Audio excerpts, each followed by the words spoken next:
The birth of Abel. In the previous verse we saw the birth of Cain, the first child born of a woman in human history. From that moment the multiplication of humanity outside Eden begins. Scripture continues in Genesis chapter 4, verse 2.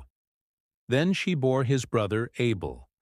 Now Abel was a keeper of sheep, but Cain was a tiller of the ground. The name Abel comes from the Hebrew word hebel, which means breath, vapor, or something fleeting. From the very beginning, Scripture reminds us of the fragility of human life after the fall.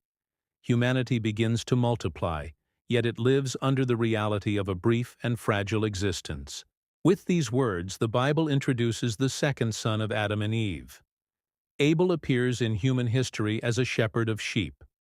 His occupation reveals a figure that will later run throughout the whole Scripture, because the shepherd becomes an image deeply connected with the care, guidance, and protection of God's people. Throughout biblical history, we see that other servants of God walked in the same occupation. Jacob tended flocks, Moses was a shepherd in the wilderness before being called to deliver Israel, David was also a shepherd before being raised as king. And finally, Jesus Christ himself is revealed as the Good Shepherd who gives his life for the sheep. Thus, from the earliest chapters of the Bible, this figure begins to appear, one that will cross the entire history of redemption.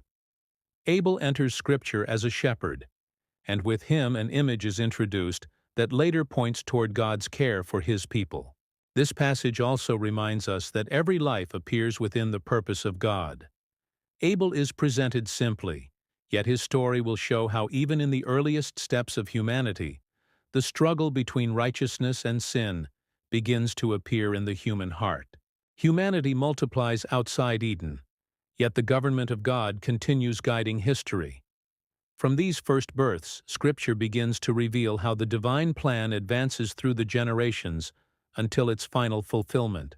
The echo of the voice of God.